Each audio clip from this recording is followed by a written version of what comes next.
Bruno, avant de laisser la parole aux gens qui écoutent, là tu parlais de l'intérêt des voies agricoles pour avoir une diversité de points de vue, d'acteurs, de pensées contre soi. Est-ce que peut-être un petit message que tu pourrais faire passer individuel aux agris qui écoutent, et peut-être un message plus collectif pour la communauté Agri 2050. Peut-être Bruno, Marie, je vous laisse réagir là-dessus, et puis après on prendra un peu les échanges avec la salle, et puis sinon j'ai des questions aussi à faire tourner. Mais je vous laisse les autres préparer vos questions. Un petit message du coup plutôt individuel pour un agri qui écouterait, et un message plus collectif pour la communauté. Ben, un message individuel, c'est à titre individuel. Je pense que souvent on est un peu timide, on n'ose pas trop. On a sa pensée, mais on n'ose des fois pas trop l'exprimer parce qu'on se demande si effectivement on va être dans le ton du moment ou pas. Et que non, il faut pas hésiter. Il faut pas hésiter aussi à bien dire ce qu'on pense.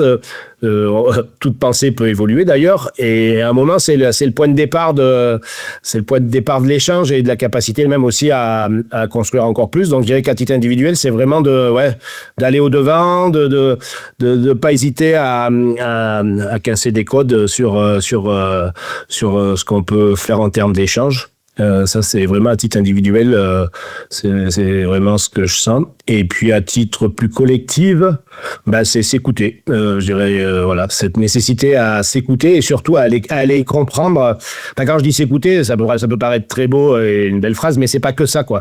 Quand je dis s'écouter, c'est être capable de comprendre aussi pourquoi la personne en face de nous elle pense comme ça, parce que des fois il y a des explications, des fois il y a des raisons. Même si on partage pas la vie, des fois il y a des choses qui dans la construction de la réflexion de la personne explique le pourquoi, et ça permet là aussi, je trouve que ça ouvre des champs.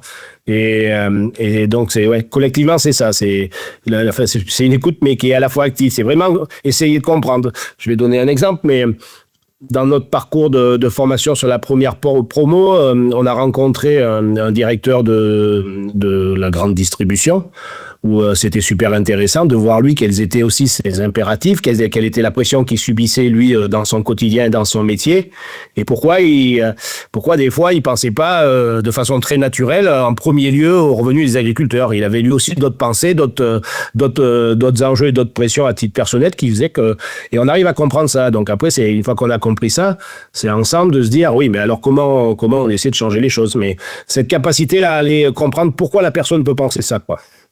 Merci Bruno. Marie, idem, et puis après comme ça on laissera la place aux autres. À titre individuel, c'est de se dire que déjà sa propre expérience au quotidien, c'est riche d'enseignements, parce que souvent on se dit ce qu'on fait tous les jours finalement c'est peut-être pas intéressant, ou sur nos fermes, et finalement ce qu'on vit, il y a pas grand-chose parce qu'on le fait tous les jours. Mais je pense que justement dire ce qu'on fait tous les jours, dire quelle est la réalité de nos vies sur les fermes et de notre travail, c'est ça qui va aussi apporter justement du crédit, un petit peu de pierre à l'édifice de ce qu'on a besoin demain dans l'agriculture, des leviers à mettre en œuvre. C'est par finalement tout ce qui se passe chaque jour. Ça, je pense qu'il faut pas le négliger. Voilà. Et à titre collectif, là on parle justement individuel, collectif. L'agriculture c'est beaucoup construite collectivement, et je dirais plus que justement à l'heure d'aujourd'hui on est beaucoup sur l'individualité, beaucoup sur justement on l'a dit, les voies agricoles, c'est pour dépolariser les débats parce qu'on aime bien être soit noir soit blanc, que l'agriculture c'est construit collectivement et qu'il faut qu'il continue de se construire collectivement.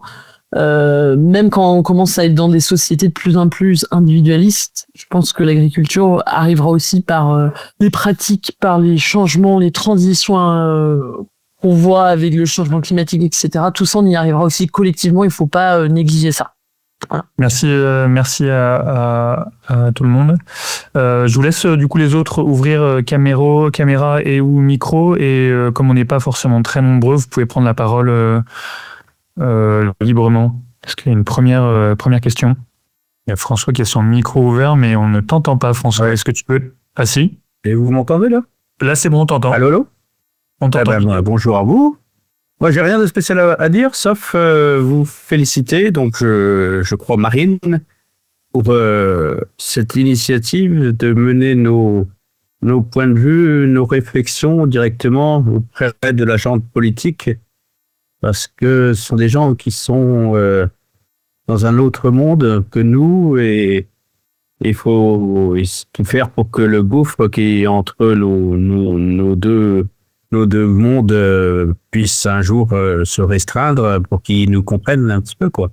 Donc j'ai apprécié, j'en ai vu qu'une, hein. J'ai vu une séance à l'Assemblée organisée par vous, et j'ai trouvé ça très intéressant. Voilà. À part ça, rien de spécial à dire là dans l'instant. Merci. Bonne continuation à vous. Merci François. S'il y a d'autres témoignages, remarques, questions pour les voies agricoles, Christelle, vas-y, je t'en prie. Bonjour Christelle, moi je suis dans la Mayenne, je suis pas agricultrice, je suis shifter et je fais partie de l'équipe avec Corentin d'Adv 2050. Et on a commencé à réunir des agriculteurs à proximité, non.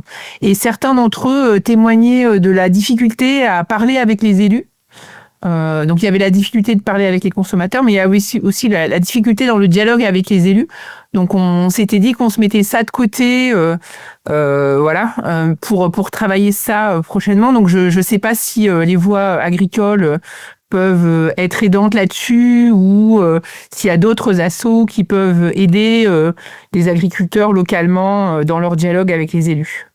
Là, tu parles de la quinzaine d'agris en Mayenne, du coup, que tu rassembles des arbres. Yes. On peut répondre ou... Allez, vas-y, je m'en prie, vas-y. Merci pour le retour sur la conférence du mois de décembre. Déjà, merci beaucoup. On était très contents du format, nous aussi. Et puis, ça a bien marché aussi parce que Jean-Marc Jancovici a été à la fois super dispo et super respectueux du cadre proposé. Donc voilà, on est très, très contents du format. Sur la partie dialogue avec les élus, nous, effectivement, on n'est pas juste une asso qui forme à la prise de parole dans les médias. En fait, on a différents coachs déjà et différents besoins exprimés par les agriculteurs. D'ailleurs, je me rappelle de la toute première session de la promo 1. Pascal, le coach à la prise de parole, a demandé aux agriculteurs, vous voulez parler avec qui en fait? Est-ce que c'est avec vos voisins que vous avez besoin de mieux parler? Est-ce que c'est avec des députés? Est-ce que c'est avec votre maire? Est-ce que c'est avec votre associé sur la ferme? Est-ce que c'est avec des journalistes? Donc on travaille sur la communication au sens large, et on a maintenant une belle palette de coachs, et donc notamment on a quelqu'un spécialisé sur les médias maintenant, mais Pascal il intervient plutôt sur la prise de parole dans des événements politiques et dans des relations avec des acteurs tels que des politiques. Donc on peut intervenir sur le volet formation, et après il nous arrive également de proposer à des politiques, on a eu des députés l'année dernière de mémoire par exemple, d'intervenir auprès de la session dans le cadre de nos visions de nos visios du soir, ou alors quand on organise des événements en territoire, on peut y associer aussi des élus. En fait, tout se fait un peu à la carte en fonction du besoin exprimé et de l'envie exprimée par l'agriculteur qui s'engage dans la promo. Bruno, je t'ai coupé, hein? Ouais. Non, chacun son tour, mais moi, je trouve la question, je trouve qu'elle est assez légitime parce que, en fait, souvent, même dans la promo, c'est difficile d'arriver à parler aux élus, parce que les élus sont aussi habitués. On s'est rendu compte d'une chose, nous, c'est qu'ils sont très habitués à parler à des structures, et donc à des représentants au travers d'une structure. Et donc, quand individuellement on veut, effectivement, ou un groupe d'agriculteurs qui a envie, mais qui n'est pas structuré en tant que tel, a envie d'aller au-devant des élus, c'est pas si facile que ça.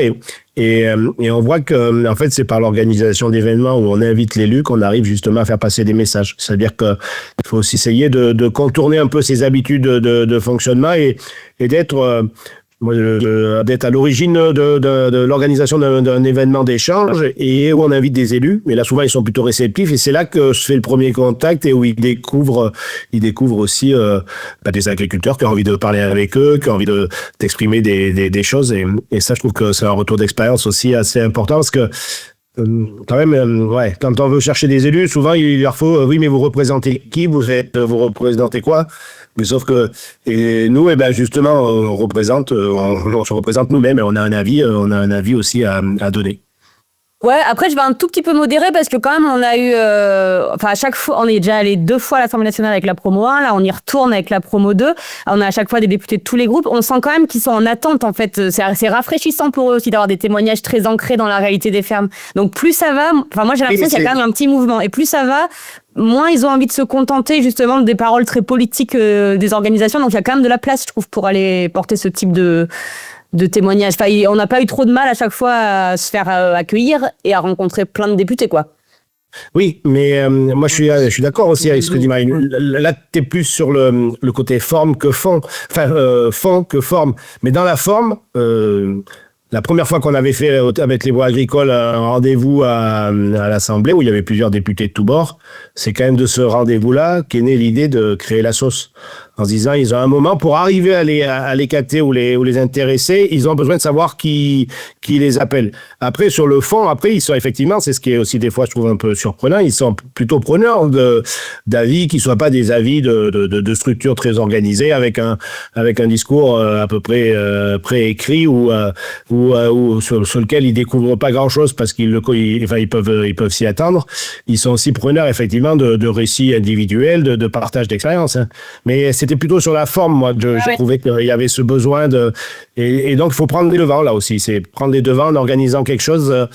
Ils vont pas arriver naturellement, de toute façon, ils vont pas arriver naturellement sur la ferme comme ça, et donc il faut se creuser un peu la tête pour arriver à organiser des événements qui les font venir. Et après, une fois que le premier contact est fait, ça marche beaucoup mieux, quoi. Merci. Mais avec les politiques, François, André.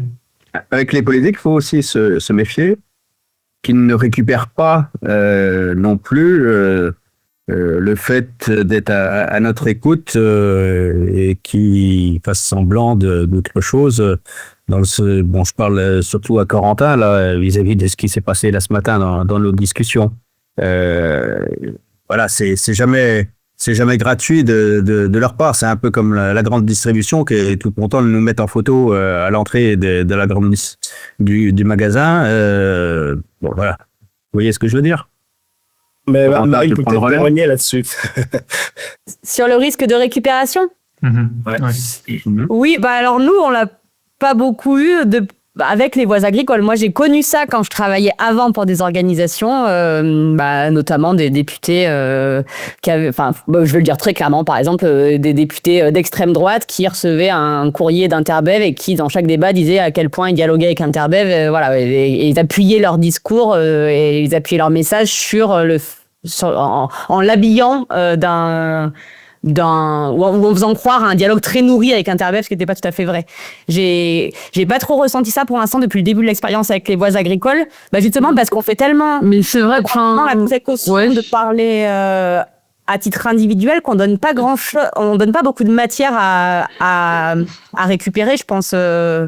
En termes d'image. Et je trouve que souvent, en fait, on a des députés qui sont tous présents en même temps de différents bords. C'est-à-dire qu'on voit pas individuellement, on voit pas trop, que tel bord politique d'un côté, que tel bord quand ils sont là, finalement, on a une diversité politique devant nous, quoi. Ouais, et je crois qu'ils ça aide. Le fait d'avoir des agriculteurs qui parlent de leur expérience personnelle, ça les contraint à avoir vraiment une posture d'écoute. On n'est pas dans une posture de débat avec eux. Et c'est vrai que moi, c'est le point positif que j'ai trouvé. Si on reparle de l'événement qu'on a fait à l'Assemblée nationale, on n'a pas eu des députés. Donc, on avait 3 groupes politiques représentés, 4 avec un député en vidéo. On n'a pas eu des députés qui venaient pour convaincre. Et parce que nous-mêmes, on vient pas pour les convaincre, en fait. On vient pour raconter, encore une fois, des récits de vie, des expériences très concrètes. Et je trouve que, le fait de leur apporter, de leur livrer ce témoignage, ça les met dans une posture d'écoute à laquelle ils sont peut-être pas hyper habitués. Mais moi, j'ai vraiment vu cette différence entre ma vie d'avant, de lobbyiste, où je venais pour les convaincre et ils me répondaient, on cherchait tous à se démontrer qu'on avait raison, quoi. Et cette nouvelle vie, c'est ce qu'on vit à travers les voies agricoles, où il y a ces postures d'un côté et de l'autre, et c'est vraiment ce qu'a dit Bruno. Nous aussi, on apprend à le faire, en fait. Entre nous, on n'est pas au sein de la promo. Chacun arrive avec ses convictions, mais à aucun moment, ils essayent de se convaincre entre eux, les agriculteurs, ou ils essayent de convaincre l'intervenant qu'on a. On fait vraiment cet effort d'écoute et d'empathie qui manque un peu, quoi, dans le débat agricole. Et même peut-être, parce qu'on l'a pas trop précisé avant, mais moi je l'ai pas dit, mais c'est aussi une chose qui m'intéressait dans les voies agricoles, c'est que l'objectif n'est pas de bâtir des éléments de langage et une pensée. Et surtout pas d'ailleurs. Chacun reste bien, ce que disait Marine, chacun reste bien avec ses propres idées. Tu fais évoluer ton idée en fonction des échanges que tu as. Tu mûris ta pensée. mais à aucun moment vous verrez une production des voies agricoles qui pensent que c'est comme ci, comme ça, et que les choses sont aussi tranchées que ça. Et ça aussi, même, je pense que pour des députés, c'est aussi, enfin pour des élus, parce qu'on parle de députés, parce que là on avait l'expérience de députés, mais pour des élus aussi, finalement, d'avoir des positions qui sont un peu encore plus riches, quoi, qui sont assez ouvertes. Et c'est aussi quelque chose qu'il faut qu'on arrive à conserver, j'imagine. En attendant qu'ils reviennent, est-ce que Étienne, Gabriel ou Fifi, vous avez des questions ou une remarque à poser? Bah écoutez, non, je voulais me présenter quand même parce que je suis arrivé là un petit peu comme, disons, moi je suis à l'origine pas du tout dans le domaine de l'agriculture, simplement parallèlement, j'avais une passion. J'ai toujours une passion, j'ai toujours comme rêve d'avoir une ferme. Et donc une ferme. Et donc j'ai eu l'occasion il y a 30 ans d'acheter une petite ferme, la Boisardière, qui est en Loire-Atlantique. Et donc du coup, j'ai continué d'exercer et en même temps de rénover cette ferme avec mon épouse, des amis et puis nos enfants quand qui sont devenus plus grands, quoi. Et ça a toujours été, disons, ma cible. Ma cible, c'était d'arriver à un âge avancé où là, je pourrais vivre et transmettre, cette petite ferme, quoi. Donc, et c'est en fin de compte à l'arrivée du Covid là en 2020 que brutalement, pour des raisons économiques, je pense, on m'a sorti violemment avec mon épouse de la société que j'avais repris. Et donc j'ai récupéré mes billes, on va dire. M'a payé ce qu'on me devait de mes parts sociales. J'avais 25% du bâtiment, j'avais 25% des parts sociales aussi de la SAS. Et donc j'ai lancé. J'ai continué, je me suis installé donc en tant que futur arboriculteur.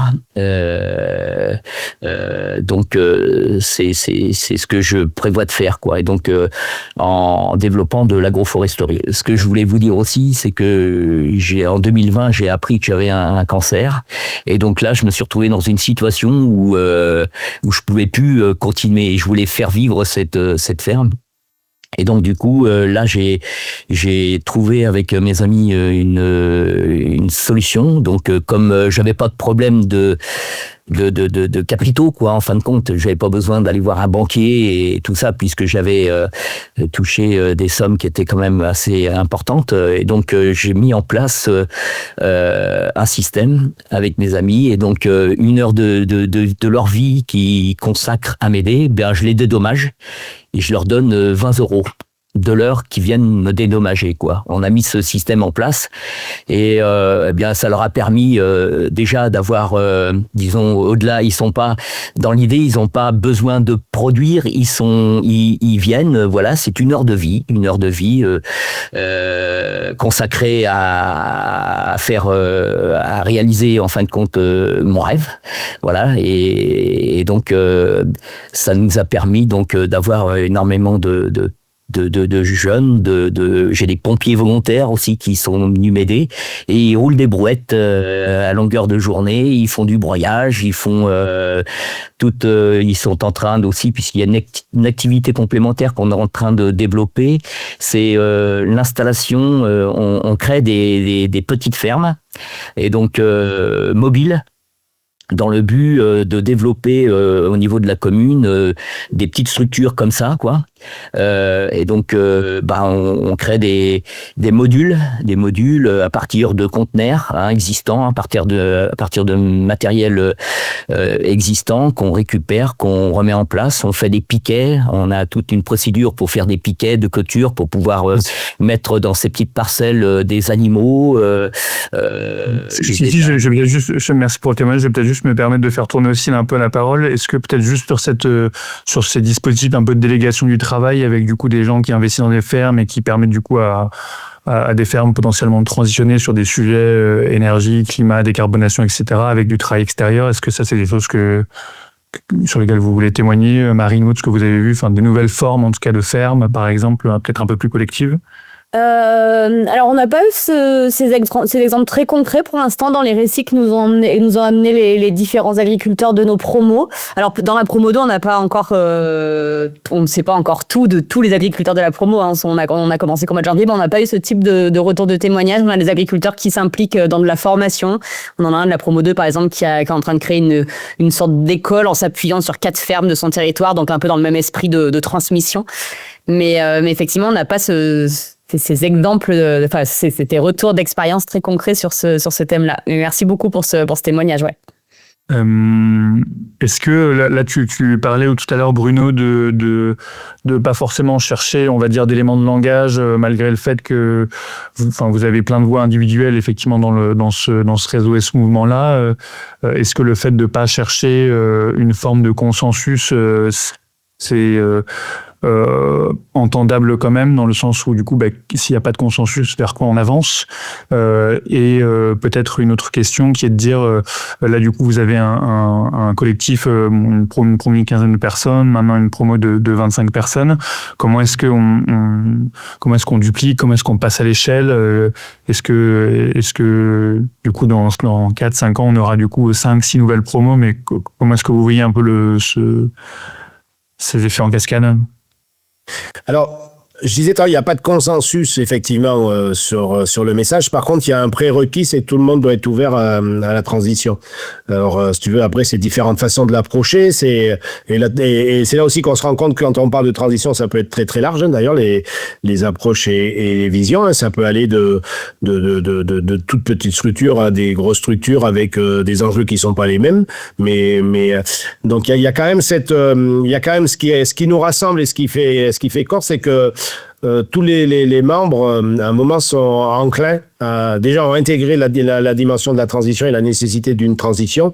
Et après, chacun la partage, l'amène avec sa façon de voir les choses. Il y a quand même cet objectif-là. Après, le cumul des formations et le fait que, oui, les voies agricoles, chaque année, là, c'est 25 de plus. Et puis, on peut souhaiter, espérer qu'il y en aura encore 25 l'année prochaine. Ça amène, moi, c'est pas dans le but que ce soit très clair. On veut pas reconstituer une structure justement mais c'est de ramener dans le débat justement beaucoup plus de nuances. C'est ça l'objectif. Et plus il y aura d'acteurs qui iront dans une volonté de porter la nuance dans les propos, de dépolariser les débats, plus on peut espérer que les débats se dépolarisent, quoi. Et notamment aussi en faisant pression sur le monde politique, hein, qui est aussi quand même, pour moi, à titre perso, une des causes de la polarisation des débats autour de l'agriculture et des enjeux même de l'agriculture et de l'environnement et des enjeux de transition. Donc c'est l'effet masse, quoi. Moi, ce que j'espère, c'est que l'effet masse fasse qu'à un moment ça perfuse un peu dans la façon d'aborder les sujets et d'approcher les sujets. Je vais peut-être compléter, je vais abonder dans le même sens, mais parce que on nous pose souvent cette question. Nous, clairement, on a à aucun moment l'objectif d'être un réseau qui fait du nombre. En fait, on n'a pas, quand tu dis comment on va passer à l'échelle, on n'a pas la vocation à changer d'échelle. On va pas devenir, comme on parlera jamais au nom d'un collectif, on n'a pas forcément d'intérêt à dire regardez, on est les voies agricoles et on a 1000 agriculteurs dans les voies agricoles. C'est pas du tout ça l'objectif. Et je crois qu'on a tous compris, et c'est bien d'avoir une association pour ça, parce que maintenant on a un conseil d'administration et on peut se le redire à chaque conseil d'administration. Où est notre mission? Et notre mission, en fait, elle est vraiment très clairement définie. D'ailleurs, l'association, il y a pas beaucoup d'adhérents. Seuls les agriculteurs qui s'engagent dans le cursus pendant 1 an peuvent être adhérents de l'association. Et notre mission, elle est vraiment juste d'aider des agriculteurs qui veulent prendre la parole dans le débat pour y porter un témoignage individuel à le faire. Donc effectivement, plus il y aura de témoignages individuels, mieux ce sera. Mais on sait qu'on n'intervient qu'à un endroit du débat public, que sur l'accompagnement à la prise de parole. On se revendique pas comme un acteur qui aide les agriculteurs à faire la transition. Il y a plein d'acteurs qui font ça. Mais voilà, on a vraiment délimité notre mission et notre place dans le débat public. Donc, et c'est pour ça, quand tu posais la question de la complémentarité avec d'autres réseaux, nous, on amène ça et on sait qu'il y a un besoin d'autres réseaux, car plutôt du nombre, d'avoir plein de porte-parole partout. Et on a très envie de travailler en lien avec tous les réseaux qui se structurent. Mais voilà, nous, on sait qu'on peut être efficace sur un petit nombre d'agriculteurs, mais avec un accompagnement de qualité et dans notre mission qui est encore une fois, très clairement définie, quoi. Harry, tu veux réagir ou enchaîner? Non, bah, de toute façon, ouais, ce qu'on dit, puis souvent, en fait, quand nos témoignages se croisent, parce que c'était un peu ça l'année dernière, on a dit au départ qu'on n'est pas forcément des mêmes filières, on n'est pas des mêmes régions en France, on fait pas les mêmes circuits des fois de commercialisation ou autres, mais souvent, malgré tout, quand les témoignages se croisent, on retrouve bien souvent un lien.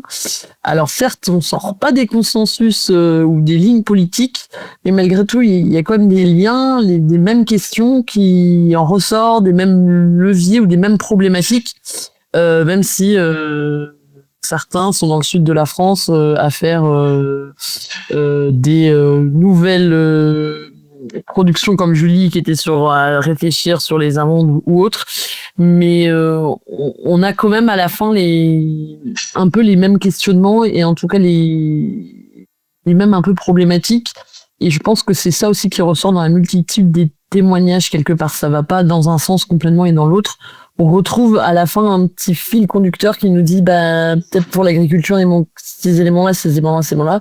Et je pense que c'est aussi pour ça que les témoignages individuels aussi comme je disais, sèment des petites graines, parce que derrière, quand on entend plusieurs fois des choses qui font caisse de résonance, à un moment on se dit c'est pas juste un témoignage individuel, c'est que finalement chaque agriculteur le vit quelque part chez lui.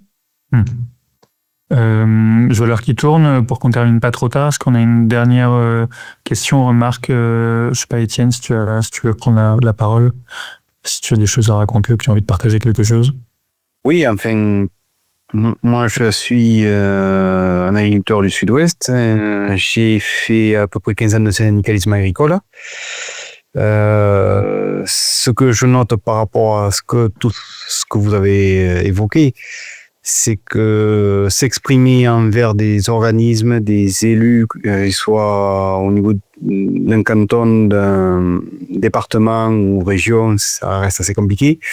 Surtout quand on commence à débattre avec des députés ou des préfets.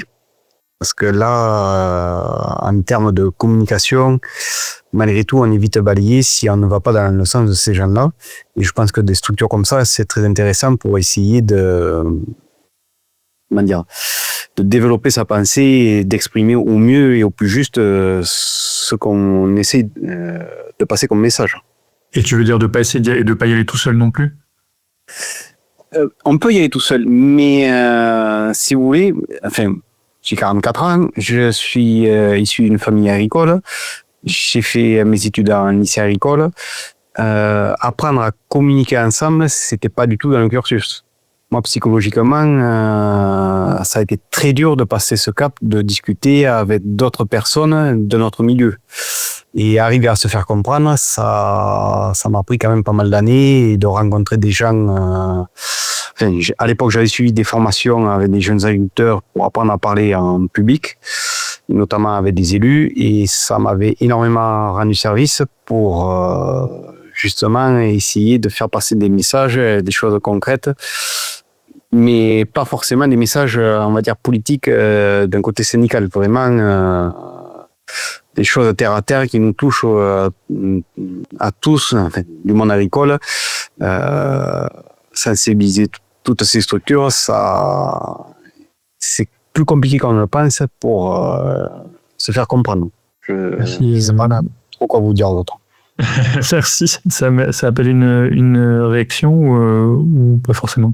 Non, mais ça va dans le sens de témoignages qu'on entend beaucoup aussi au sein des voies agricoles. Donc c'est là où on essaye d'être utile en fait. Déjà, l'idée c'est de rappeler à chaque agriculteur qu'il est tout à fait légitime à parler d'agriculture dès lors qu'il appuie son message sur sa propre expertise et propre expérience de terrain. Et donc toutes les voix sont importantes pour faire entendre les besoins du secteur. Et après, effectivement, quand il y a un besoin identifié, là, en l'occurrence, si le besoin, c'est d'apprendre à mieux parler, parce qu'on est amené à avoir des échanges avec un préfet, avec le maire de la ville ou avec le député du territoire, on peut travailler spécifiquement, effectivement, tout au long du programme, là, sur ce besoin de communication en particulier. C'est vraiment pour ça que je dis qu'on veut pas faire du nombre, c'est que on n'aura jamais des promos de 75 agriculteurs chaque année, parce qu'on a vraiment l'envie de coller au plus près du besoin de communication exprimé par les agriculteurs. Et encore une fois, fois, il y a une multitude de besoins. C'est pas juste aller parler à la télé ou c'est pas juste aller faire une audition à l'Assemblée nationale, quoi. Les besoins de communication sont divers et variés. Trop bien. Ben, merci à vous. C'est sûr que nous, effectivement, tu voulais réagir une dernière fois, François? Vas-y, je t'en prie. Est-ce que vous avez aussi une ambition plus collective? Là, j'ai cru comprendre votre offre s'adressait à titre individuel à chaque agriculteur. Mais moi, je pense que c'est notre profession qui ne sait pas non plus communiquer correctement. On a un gros déficit vis-à-vis du consommateur au niveau communication. Et qui est chargé de ça? Qui est chargé de relayer nos vécus, nos avis, nos réflexions à l'échelon collectif? Quand on est en vente directe, on a ce rapport avec le consommateur qui est très intéressant. Mais voilà, au-delà, c'est qui? C'est tel et tel député? C'est tel et tel syndicaliste? Entre deux, il n'y a pas beaucoup il y a pourtant il y a de la place, mais il n'y a pas beaucoup de candidats. Il y a pourtant une grande diversité d'acteurs entre les syndicats, les coopératives, les organisations. Enfin, il y a plein d'organisations. Nous, ce qu'on dit là, c'est qu'on a choisi une mission, qu'on s'y tient et que du coup, on va pas devenir un syndicat, on va pas devenir une coopérative, on va pas prendre la place, on va pas essayer de jouer sur le terrain d'autres organisations. Donc, nous, c'est cette petite place qu'on a choisie. Après, effectivement, il y a sans doute de la place. Il y a sans doute du travail, effectivement, sur la manière dont se racontent les agriculteurs, la communication qui est faite par les citoyens, mais ce sera pas le rôle direct des voix agricoles, par exemple, d'aller parler au nom d'un collectif, au nom du monde agricole, à des consommateurs. C'est sûrement la mission d'autres organisations. Il y a peut-être de la place pour de nouvelles organisations spécialisées dans ce domaine-là. Nous, on est convaincus que ce qu'il faut pour que ça marche, que les organisations travaillent en réseau, mais que chacun sache bien ce qui est attendu de lui, quoi, et que la mission soit en lien avec la promesse qui est faite au départ. Donc, on tient vraiment à en tout cas, à s'appliquer ça à nous-mêmes, quoi. Trop bien, merci Marine pour ce dernier retour. Il est 14h15, je pense qu'on s'arrête là. Du coup, la vidéo, on va la redécouper un petit peu pour qu'elle soit un peu plus fluide. On partagera les transcripts sur le réseau et on aura l'occasion de se recroiser aussi au salon de l'agriculture. Marine, on a effectivement des tables rondes sur lesquelles on est invité. On a un pot ici lundi soir au Café des Agris, donc on sera plusieurs à être présents. Merci en tout cas. Juste pour rappel, on a des prochains webinaires qui arrivent. Du coup, je les remets ici. Et donc pareil, je parlais de Marine de partage d'expérience. On en a aussi 6 qui arrivent. Partage d'expérience individuelle.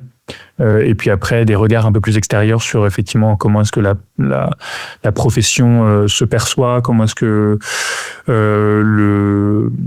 la société civile perçoit les agriculteurs aussi, et comment ces journalistes perçoivent un peu ce qu'ils voient avec leurs centaines d'entretiens et d'entrevues sur le terrain. Et donc, on se dit à très vite.